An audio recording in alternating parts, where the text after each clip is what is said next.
Dim FM. Mirador, c'est barbant. Les antivaleurs sous les fourches codines de nos chroniqueurs.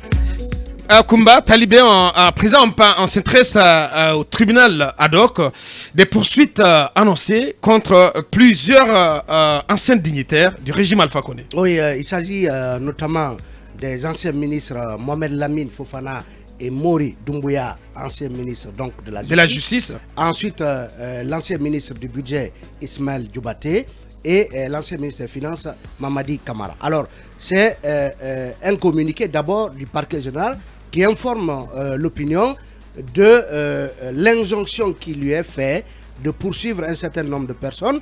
Quand vous voyez le communiqué donc en date du 22 juillet, qui parle de poursuites contre donc 9 personnalités dans un premier temps, dont le Mohamed Lamine Fofana, l'ancien ministre de la Justice, qui sont poursuivis au visa de ce communiqué pour des faits des faits présumés de corruption, concussion, enrichissement illicite et complicité autour du contrat des travaux de construction et équipement du tribunal ad hoc relatif à l'organisation du procès du 28 septembre. Il s'agit de ce procès dont on nous disait qu'il devait se tenir de façon imminente. Et tout, justement, dépendait du parachèvement de la construction de ce tribunal ad hoc.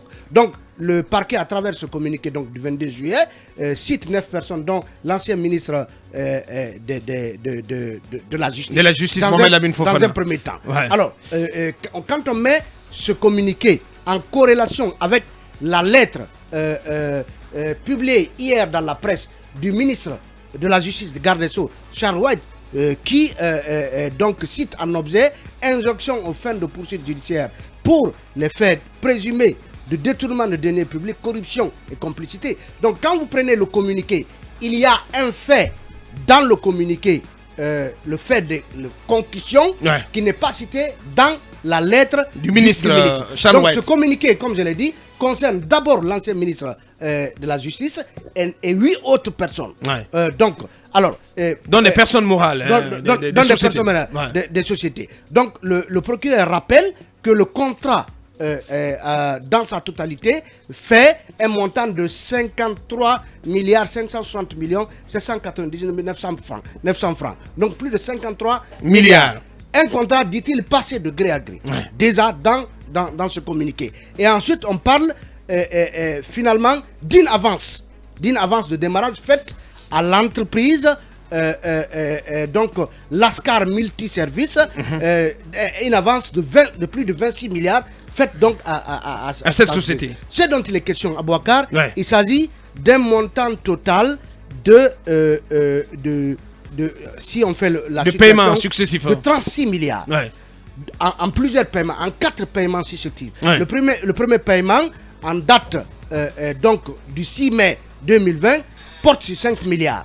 Le deuxième paiement en date du 7 mai, donc le lendemain du 6 mai, également de 5 milliards.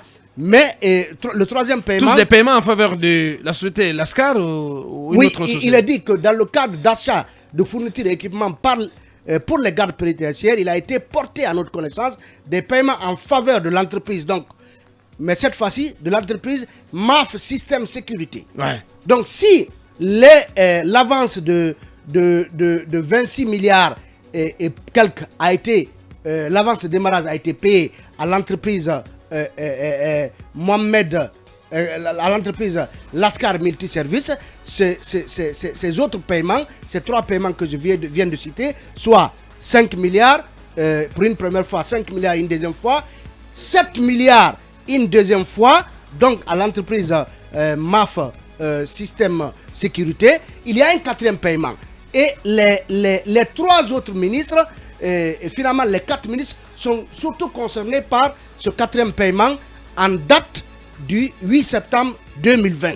Donc, ce 4e paiement est d'un montant de 19 milliards. Donc, c'est le communiqué qui le précise. Donc, dans la lettre en date du 25 mai, puisque le communiqué est du 22 juillet, la lettre de Charles White en date du 25 juillet, donc hier lundi, cette lettre-là cite au titre des 19 milliards, donc le 4e décaissement, au titre des 19 milliards, cite Mori Doumbouya, Richard Kamano, Fransadi Condé, qui était DAF au ministère de la Justice, Ismaël Djubaté et Mamadi Camara. Donc, ils sont, la lettre du ministre estime que la somme de 19 milliards a été décaissée sur la base d'un chèque en date du 8 septembre 2020. Donc, le ministre de la Justice demande que des poursuites donc soient engagées parce qu'il estime que non seulement pour certains décaissements, il n'y a pas de justif, mais pour d'autres,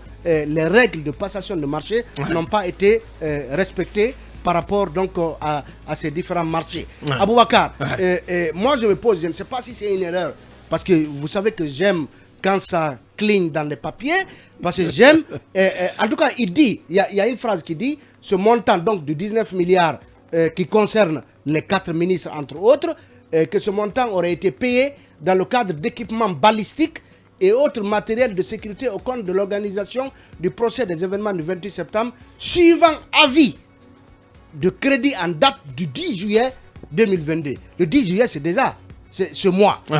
Alors que le 10 juillet, en tout cas, ces ministres n'étaient pas en fonction. Je me demande, en tout cas, je me pose une question, j'attire l'attention du ministère de la Justice pour qu'une clarification soit apportée sur la date du 10 juillet 2022, mentionnée comme étant la date à laquelle une erreur sur le nom d'Ismaël qui a été corrigée. Est-ce que là aussi c'est une erreur à corriger parce que ces ministres-là n'étaient pas en fonction en juillet 2022 pour qu'ils soient associés à l'émission d'un avis de crédit en date du 10 juillet 2022. Donc on retient qu'il s'agit d'un montant, le contrat total de construction de ce tribunal, c'est 53 milliards.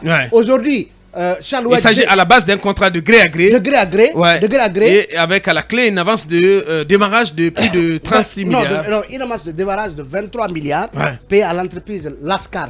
C'est qui cette entreprise? Maintenant, le desk. On cherchera à savoir. Maintenant les clarifications, en tout cas, les raisons de la poursuite portent sur un montant de 36 milliards, soit 17 milliards en trois paiements, 5 milliards, 5 milliards, 7 milliards et 19 milliards au compte du 4e paiement qui concerne, qui éclabousse notamment, principalement, les anciens ministres Mohamed Lamine Fofana, Mori Doumbouya, Ismaël Djubaté et Mamadi Camara. Voilà, Kédi, un mot là-dessus, rapidement, avec vous, le desk, avant de parler du chronogramme, parce que le communiqué du médiateur dans la crise, du médiateur de la CEDEAO dans la crise guinéenne vient de tomber. Voilà, c'est officiel. Oui, allez-y. Oui, Monsieur Talibé Bari a été tellement dans les détails que je préfère qu'on creuse davantage, qu'on publie notre propre enquête sur ce sujet. Bien.